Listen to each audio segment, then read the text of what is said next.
Welcome to the Billionaire Lifestyle Podcast with your host, Emmett Muckles. Please visit iTunes, Stitcher, or emmettmuckles.com to listen to all the episodes for free.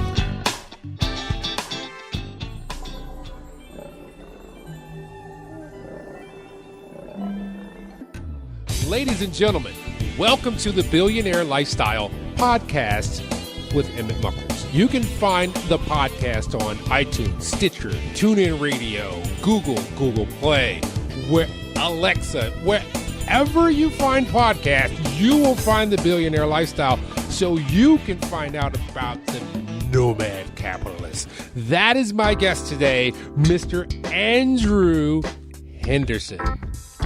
How are you, sir? Great to be with you. I'm doing well. You have a podcast. You are not in the United States, and you piqued my interest because as I went to your website, I literally had this conversation about a month ago about moving to Thailand. And you have that information about kind of being an expatriate, but not an expatriate, and having your finances and understanding all the things involved with being in this current culture that is migrating toward nomadism. Tell me about that. How did you get to this point? It's been a long process for me, Emmett, and one could say it started at 12 years old, and I was surrounded by a family that was pretty worldly, studied the trend of what was going on in the world. I don't know if they predicted the nomadism movement, but certainly predicted the rise of Asia, certainly predicted the fact that the United States, where I'm from, would be one of just a number of countries rather than the only country to be. And that's where the idea of go where you're treated best was born. And so now for about the last 12 years, I've been from frequent business travel and personal travel to, living overseas, now full-time for, 6 years. In addition to 6 years before that of just nonstop travel. What I've discovered is there are better opportunities out there. There are things that suit me better, suit a lot of people better, whether it's financial, whether it's social, whether it's a sense of adventure, whether it's building your business, getting out of your comfort zone, getting out of this sense of nationalism, getting out of the idea that where you're from is the only good place or the best place. I think for those who can really, truly embrace it is a great thing.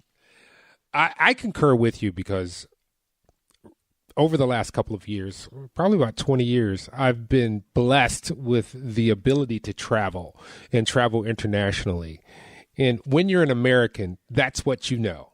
Literally, that's what you know. You may know a little bit about Mexico, and you may know even more about Canada. But everything outside of that is total oblivion. And when I began to travel to Europe and Asia, I was literally blown away.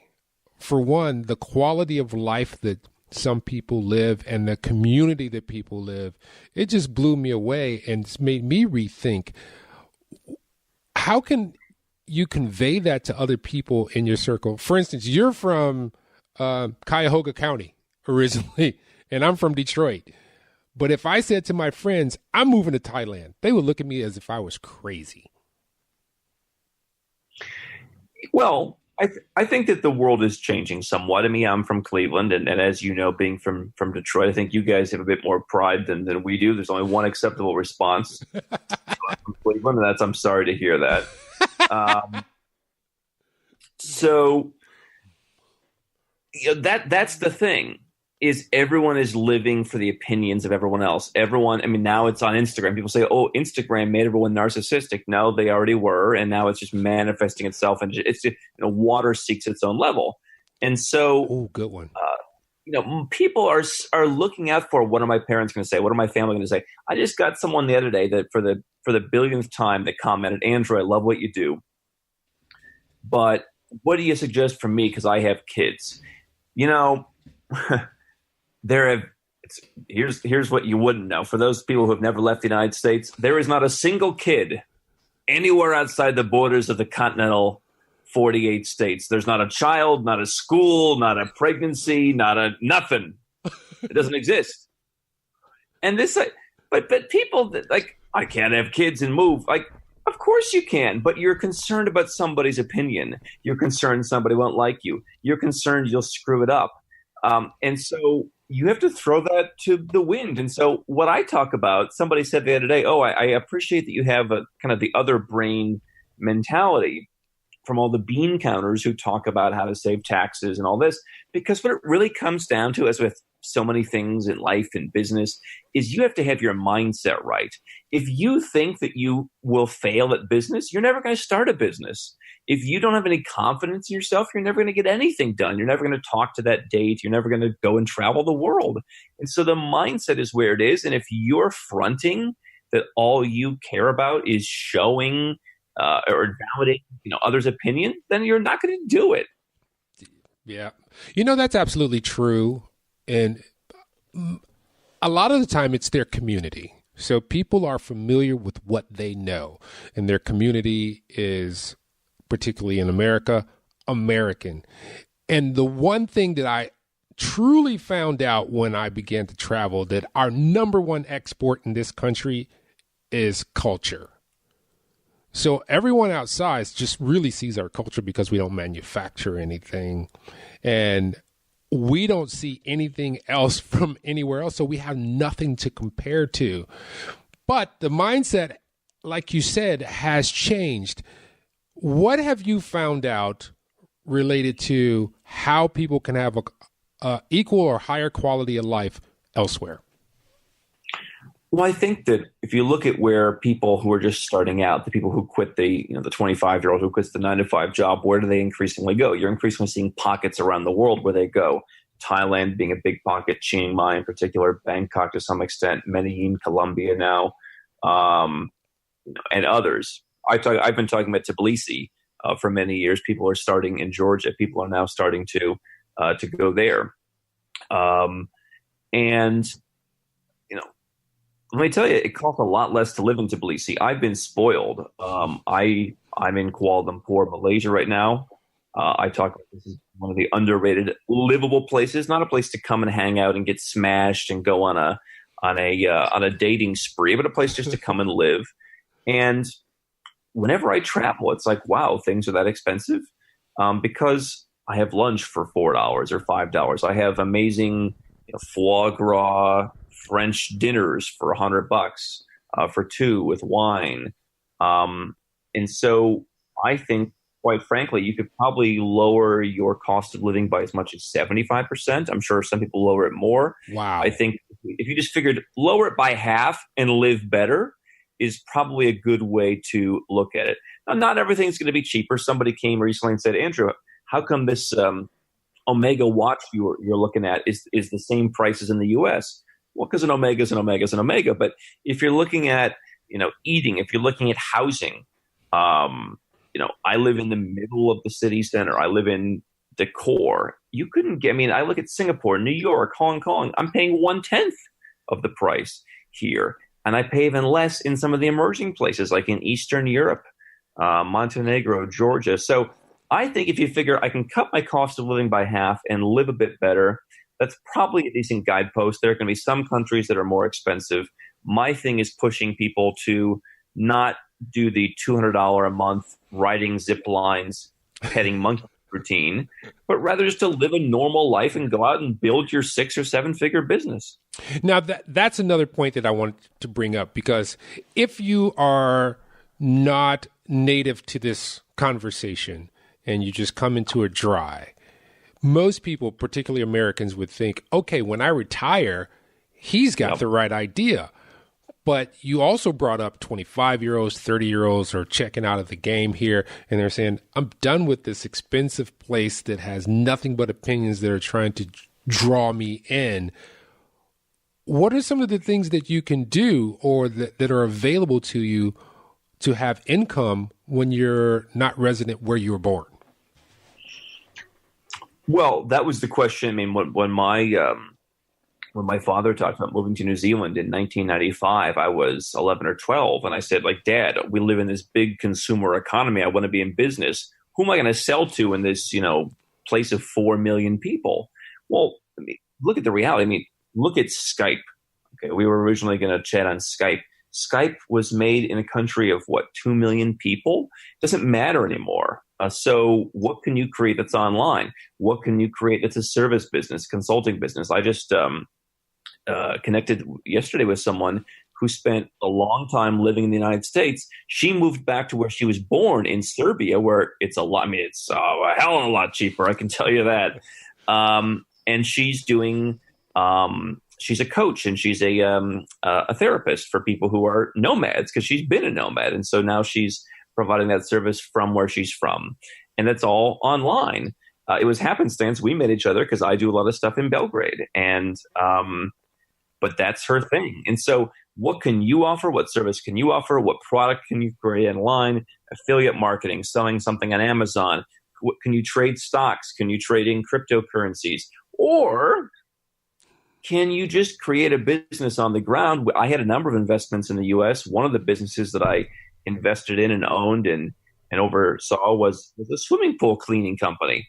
Well, we had a manager, we had a crew, we had a process. It was McDonald's. And so if it's McDonald's, do I need to be there very often? Eventually, probably not. So there's also that. There's one thing that comes up because my wife is Austrian. And once you leave this country, particularly if you're there for more than 90 days or sometimes 3 to 6 months, you have to come back to your native soil just to touch down before you can go back out. What about citizenships, visas, things of that nature that may prevent you from setting up a shop where you're comfortable in another part of the world? Well, there's 3 different things, and people often confuse them. There's visas, which is you need a visa as a U.S. citizen to go to Russia, for example, or to go to China. That's please give me a visa. Then there's a residence permit. Where am I able to live? People often confuse that with that's where I pay tax. Not necessarily, but that's where I live. For example, I'm a resident of Montenegro. I own a house there. They said, okay, you can be a resident. You can come and go whenever you want. I'm not subject to the tourist restrictions. And then there's citizenship. You're a citizen of the country, which often takes longer. There are ways you can donate money to some of the islands in the Caribbean and become a citizen in a matter of months. We use that in some cases for financial planning. If you have an ancestor from somewhere, that can get you a citizenship. And so, I don't look at it as I want to live in Ireland. How do I become an Irish citizen? Potentially, I can go and I can buy real estate in Cyprus, become a Cyprus citizen, and then as an EU citizen, go and live in Ireland. Or the other angle is, okay, I'm a U.S. citizen. I'm going to have homes in 4 places, and I'm going to bounce between them to where I always am in the tourist visa criteria. Or I'm going to have some residence permits to help, smooth that process. I mean, so there's kind of a whole combination of things you could do. For the average person, it's not an issue. It's just a matter of figuring out where you want to live and then figuring out how you can stay there. And generally, there's a way, even if it's not the most direct first thing you'd think of. Yeah. So what about real estate prices? For instance, let's say I have some capital and I want to go to Hong Kong, just name some place, and purchase a property so that I can go visit, and not a timeshare, but actually have a deed. What are the commiserated prices related relative to the United States prices? Well, again, what I would suggest is, let's say you want to live in Hong Kong, or let's say you want to live here in Malaysia. We were looking at a property the other day. I'll convert roughly into U.S. dollars. They wanted to sell it for $500,000. Or you could rent it for $12,000 a year. You're probably better off renting that, even if you're not there full time, because there's just not the yield there. Because you can take that $500,000 to a place that's not on someone's radar yet. Mm-hmm. Like I have people in Georgia. Just had another guy. With my help, he's making 11.6% yield a year. So his $500,000 would yield, about $58,000 a year. So take the 58, pay the 12. Pocket the spread is what I would generally say. So for me, I think what you're seeing is I don't like conflating things. Again, when my parents talked about moving to New Zealand in the 90s, it was everything's moving from the U.S. to New Zealand. What I think the modern approach is, I want to live in Malaysia where property prices are a little higher, but how do I just rent there and then invest somewhere else? You don't necessarily need to own the place where you live, unless that's your entree to a residence permit, which in many countries it's not, or it doesn't have to be. And so Hong Kong, most expensive real estate market in the world, $29,000 per square meter in the city center versus about $7,000 in Los Angeles. Meanwhile, Phnom Penh, Cambodia to Tbilisi, Georgia, right around $1,000 a square meter, right on par with Cleveland, except they're growing and Cleveland is shrinking, and they're capital cities and Cleveland is not. So that's where I'm seeing the opportunities. Certainly you can buy real estate in Hong Kong, but what's funny is everyone's already on to Hong Kong. And so that's what makes it a bad investment. I'm looking for the places people haven't heard of so that I can live and afford to live and fund my living in the places people have heard of. What about when it comes to access to your funds? Because you may have all your funds in an American bank and you don't want to wire transfer to yourself, or you don't want to use, I'll just use an ATM, and you'll get killed with fees and duties and all these things. How does that work when you are a nomad moving about the globe? Well, I think that what we talk about is having a foreign bank account. I think if you're a U.S. citizen and you want to keep a U.S. bank account, that's fine. I do think the banks people talk about for being low fee or international friendly are increasingly rejecting people who live the lifestyle that I live. I had an account closed by Ally Bank, and they sent a check for $250,000 to an address I lived at years ago. It was just really done very poorly. And they're like, and what I gathered is, they didn't really say it, but I gathered, you're not in the U.S. very much, so we don't know what's going on. We just don't want to deal with you. So what I say is, open a bank account at a bank that accepts you overseas. There's a number of them. This is what we do. There's no one size fits all, but go and open an account, maybe put in $1,000, use the ATM card there, get a multi-currency account, and reduce your fees. But I mean, here's the perspective that I come from, right? I'm coming from the 6- and 7-figure entrepreneur and 8-figure entrepreneur business school. If I have to, I just bought something the other day. Their Amex card reader was down, so I only had a debit card from one of my foreign banks, and I had to pay an extra like $4 in currency conversion fees. Like, for me, living overseas funds high 6-figure tax reduction. For me, that's not the only reason I do it, but that's a great side benefit. So if I've got to pay an extra $4 to buy the Tom Ford fragrance, like, that's the price, right? It's like when I wanted to buy some polo shirts recently. Should I have my friend bring them to me when he's coming, or should I just buy them here? They're $30 more here. You just buy them here. That's just the price. For me, that's the price of admission. So I look at the $4 ATM fee or whatever. I look at that and saying it's just the cost of doing business. There are ways to get around it, but probably not worth your while if you're looking at the bigger scheme of things. Awesome. So how can you help people? If someone, what services do you offer that people may be needing? We know that you're a nomad capitalist, as your website indicates, but where do people sync up with you? Well, I wrote a book called Nomad Capitalist on Amazon, which for someone who, as you say, is dry, is probably the first thing they should do, honestly, because it's hard to help someone until they know at least some of the basics. Okay. I'm also putting together a masterclass basically on YouTube, youtube.com/Nomad Capitalist. And we've got a lot of articles on our website. So, if you're just new to this, I'd like someone to figure out, what are my opportunities? Which parts of this nomad capitalist stuff appeal to me? From there, I do two things. I provide premium service where I work with people, and I've got a whole team of about a dozen people now. We're constantly researching and staying up to date with, hey, did the Peruvian immigration laws change? Who's the best guy to open bank accounts in Uzbekistan? Are people really getting citizenship in Mauritius these days, or is it just a joke? We keep up with all of that, and we execute on it. So we will create an entire boutique plan for someone that tailors to their needs. I want to spend 3 months a year in the U.S., but I'm willing to travel. Okay, great. Where do you want to travel? How many places? What are your tax goals? What's your business? The main thing would be from a financial point of view. So someone makes $500,000 a year, they can save $200,000 in taxes by implementing this plan. And over 10 years, that's $2 million plus whatever they reinvested. But the other thing that I think, as I told you, is really important is I've invested a lot of my own money trying to figure out the behavioral aspects of this. Mm-hmm. And so I really work with people on that level too, because, you know, if someone's not going to call you out on your crap occasionally or guide you in the right direction, you're probably just going to slide back into doing what's not working for you. And so I think that's a very important service, because if everyone who was watching my videos and saying they know it all really knew it all, they'd be doing it, but they're not. So that's important too. You know, that was one of the points that I wanted to point out, because people, they're trying to get to the inertia.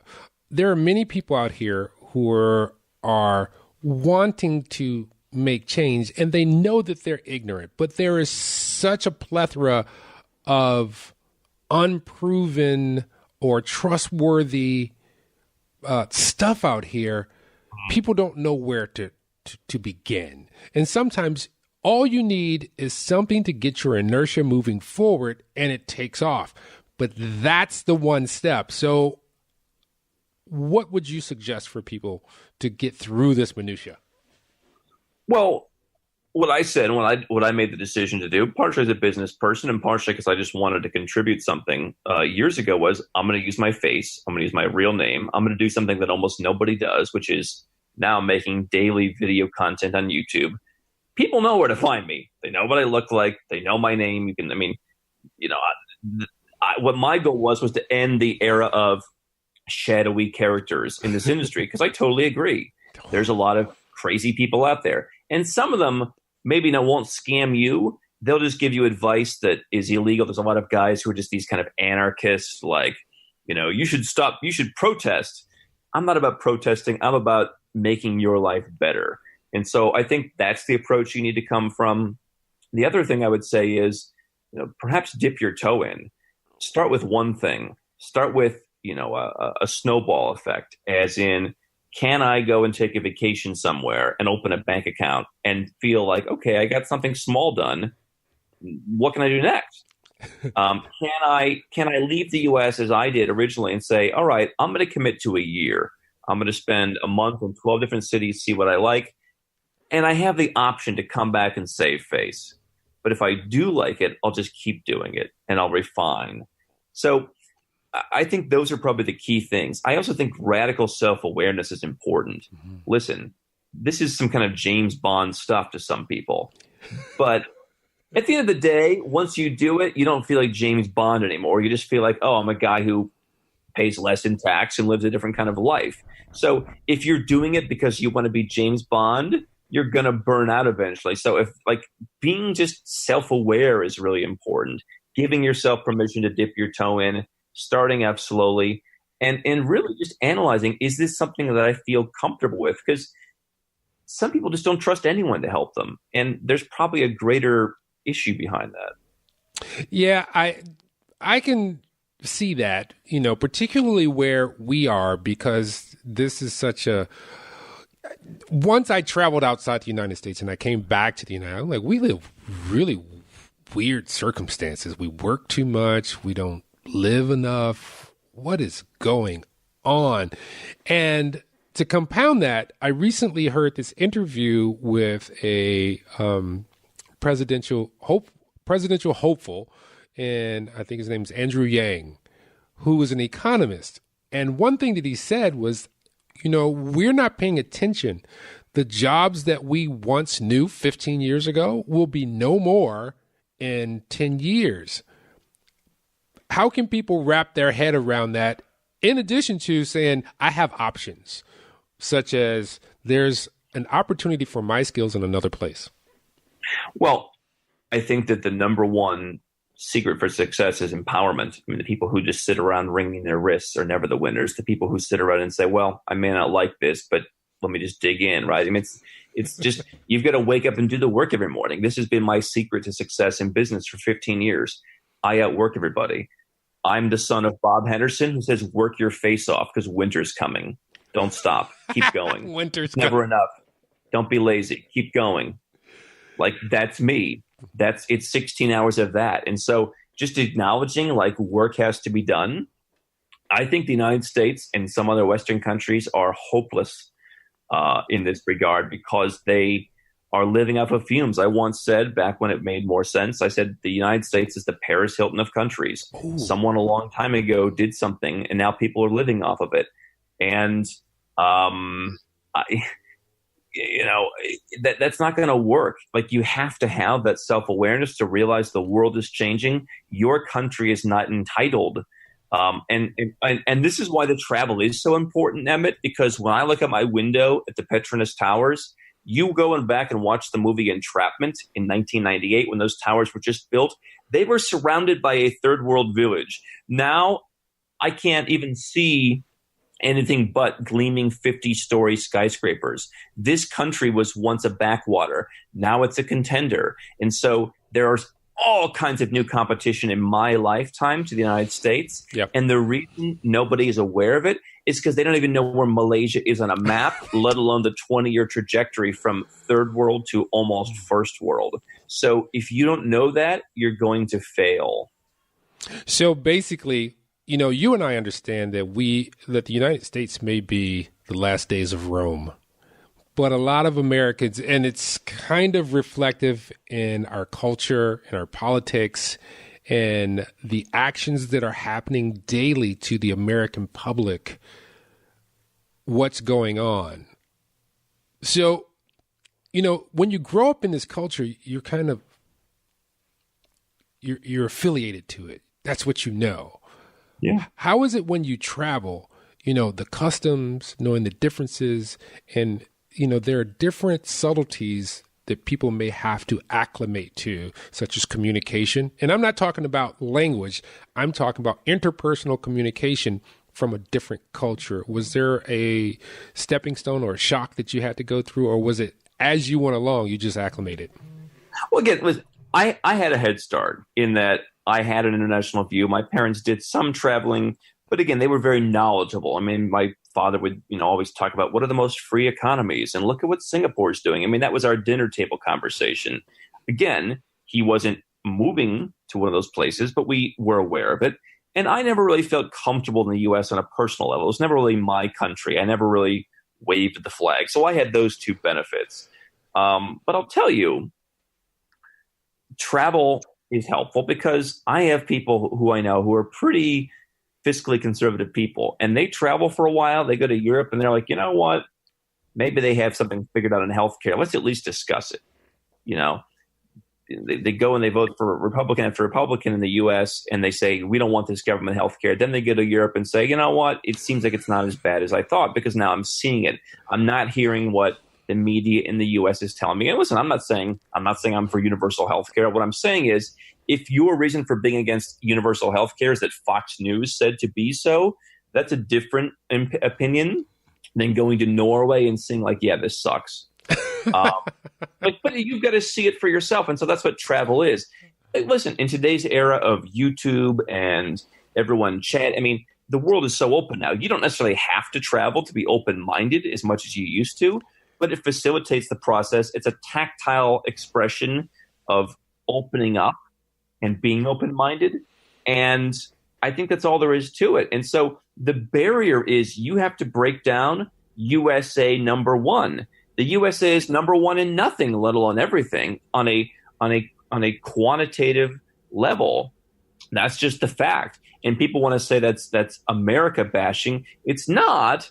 But let's not go the other direction and say that we have the best schools in the world, because you don't. They're among the worst in the developed world. And so I'm not convinced.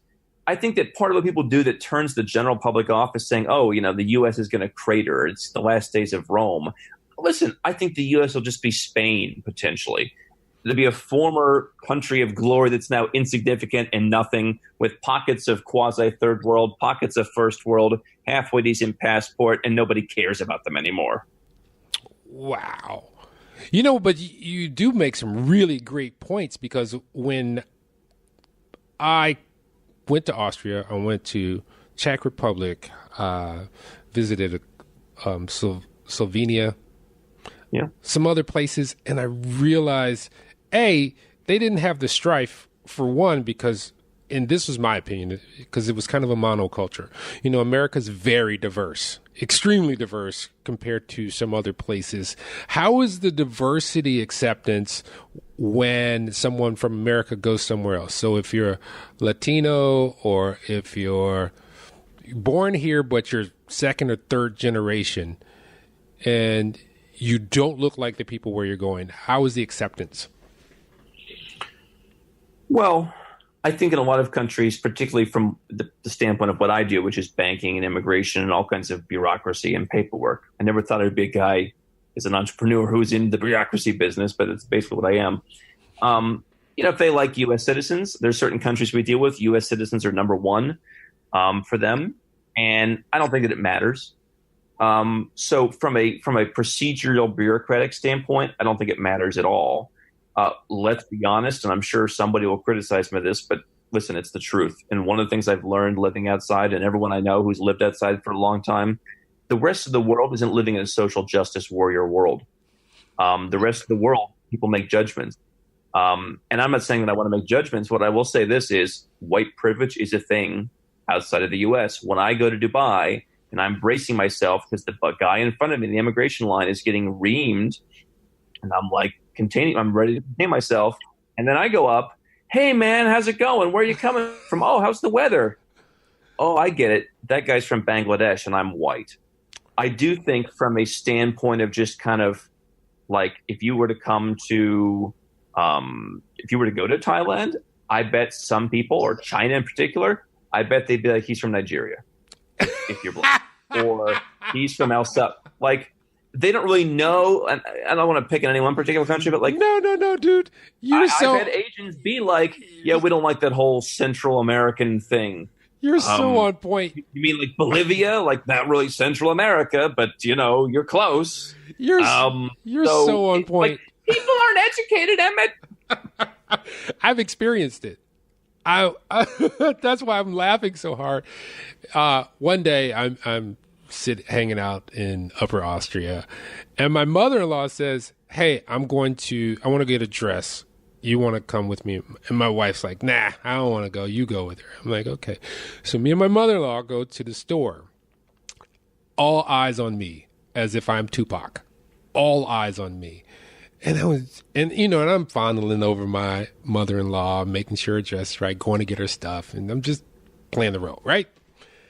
And I was like, why were all the women looking and smiling and looking at you? She was like, because they thought you were one of two things. They thought you were African, or they thought you were Jamaican.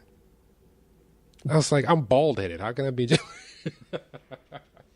But I mean, I think that this is the eternal conundrum, because you know, I'm from the U.S., and I think that some things in the U.S. have probably gone a little bit too far these days. But there's some social norms that, you know, we have. I think countries of immigrants are fantastic. I think the U.S. doesn't take it far enough. I think Singapore is a better example, where you want to speak your own language at home? Cool. You want to have your own part of town? Cool. Like, we're just a big, you know, melting pot and not even fully melting. Like, I'm all for that. But you're right. A lot of societies are homogeneous, and that doesn't mean that they're worse. But this is what you get when you deal with homogeneous societies: is there's a lack of awareness, perhaps, or there's a stilted awareness where they have the wrong knowledge or stereotypical knowledge. And so, you know, what I've learned over 12 years, it's not cut and dry.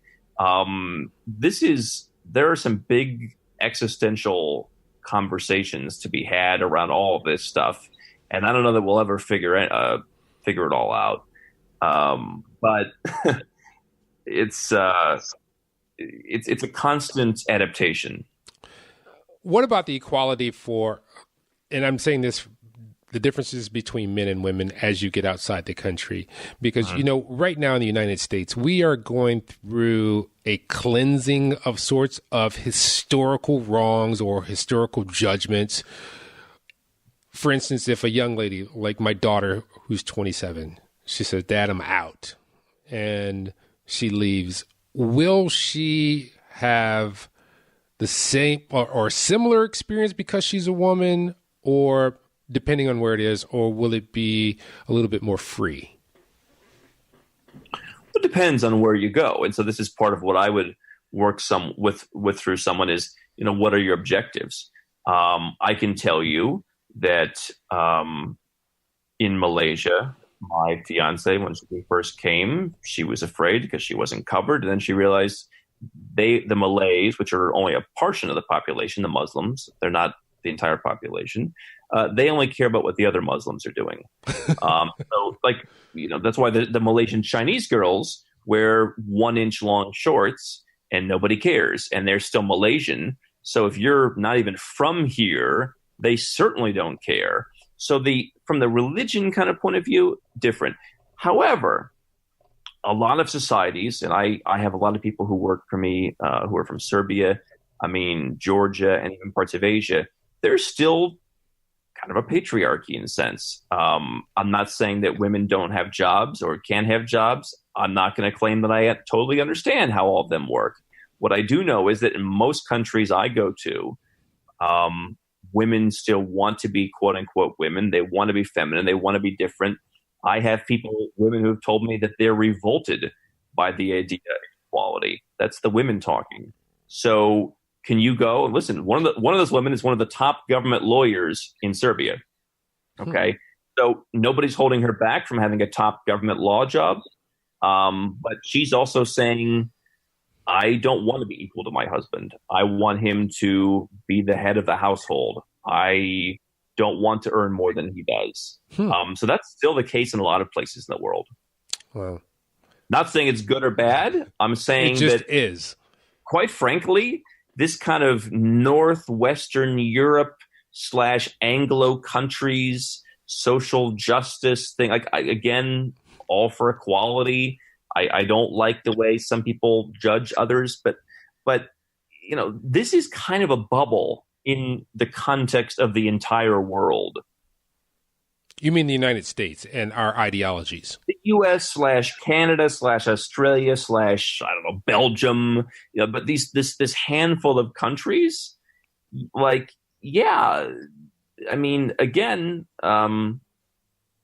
nobody's talking about gay marriage in Montenegro. I'm not saying that's right or wrong. I'm just saying that's the reality. I like to. I'm a realist. I am a pragmatist. So if gay marriage is my thing, then I'm going to go to Malta. Then I'm going to go to a country that values that, or I'm just going to go and keep quiet. All right. So here's the big one. So someone's thinking to themselves, "Hey, these guys are chopping it up about venturing out into the world. Where does someone start?" Think about an American who is living in Decatur, Iowa. And most of those, there's a reason there's the Iowa caucus. Someone living in Decatur, Iowa, if that exists, who is clueless about much of the globe, but they hear this conversation, this dialogue between us, and they said, that sounds interesting, but I don't even know where to start looking. What would you say to them? Well, first of all, I love the random. For me, it was always like Gary, Indiana, or Skokie. That's always a good one too. But yeah, I knew that. But so here's my salesy answer. I wrote a book that's 270 some pages where I condensed everything from 1,500 blog posts, hundreds of videos, podcasts, etc. To me, if someone's looking at the Nomad Capitalist aspect, that's the best way for $7 or whatever it is to have it condensed into all in one place. Yep. There's not much in the book other than some anecdotes, some stories, some witticisms that you couldn't scour and find across all my 2,000 or 3,000 pieces of content. But I've amalgamated it because most people aren't going to go through 3,000 pieces of content. They're going to watch 10, call me, and then be confused what's residence versus citizenship. I would get the book. And once you get the book, I would figure out, all right, which things are relevant to me? Hey, if you're the guy who has kids and you don't think you can move, can you get a bank account somewhere? Can you buy real estate? Can you invest in a business overseas? Can you get a passport through what I call paper residence? And we cover that stuff. So like once you know what you want to accomplish and what's possible, then you can go do it. If it's a matter of I want to live overseas, I think my 1 year, commit to being gone, put the house up for rent or have your brother move in or whatever, do a year and figure out what's your pace for that year and how many places do you want to see, and give yourself permission within that year to make a decision to come back or to go out there and keep doing it and refine as you go. But everyone has different purposes, right? You don't have to live in Kathmandu to buy real estate in Kathmandu. You can live in Skokie, Illinois and buy real estate in Kathmandu and benefit.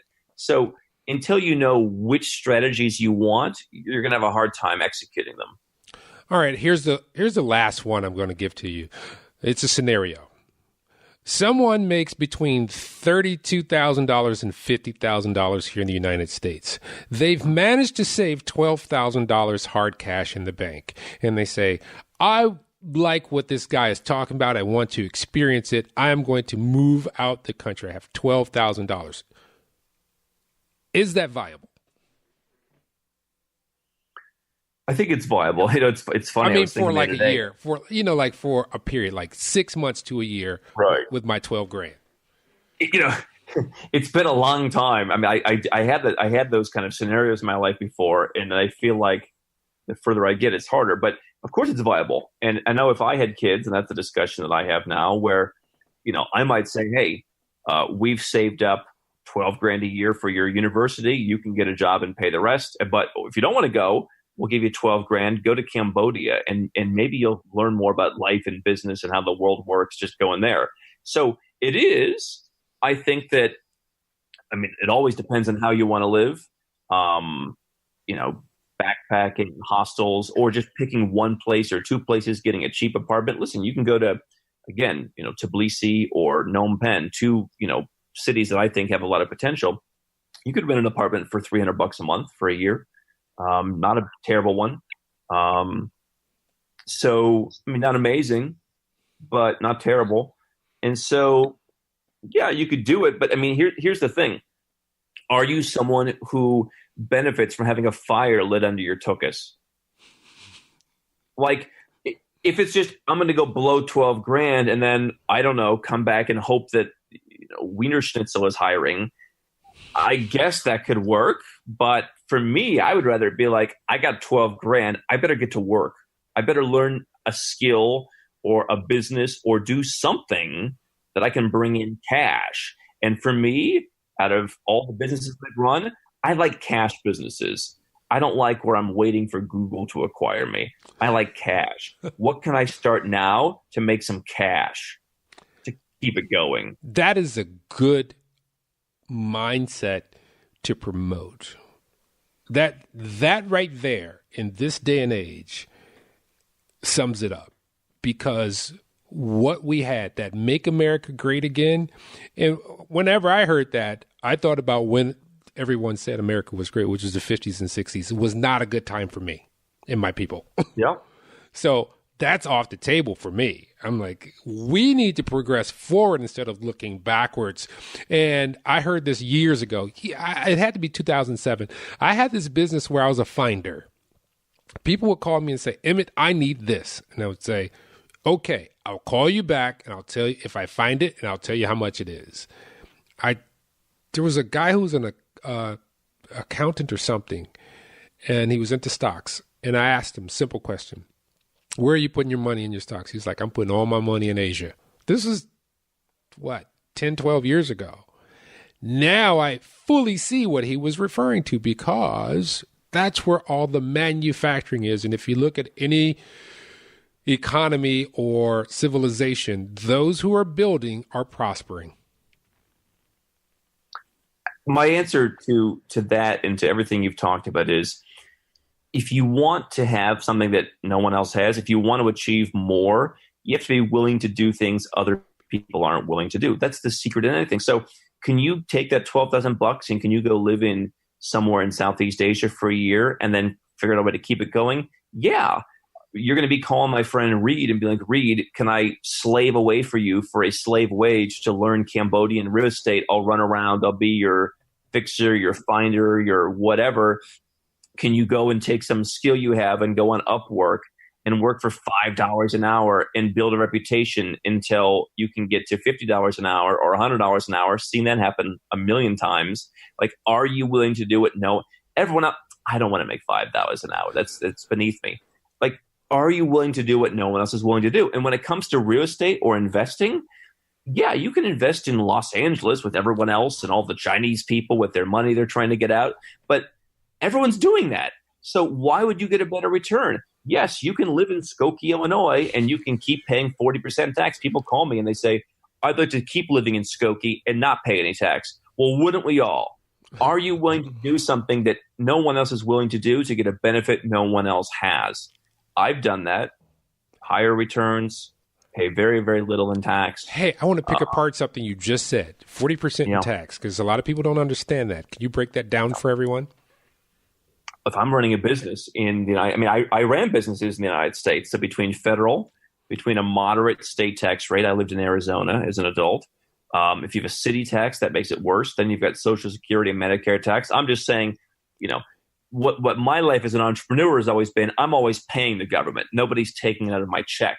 So every quarter in the U.S., I'd be sending in a big check.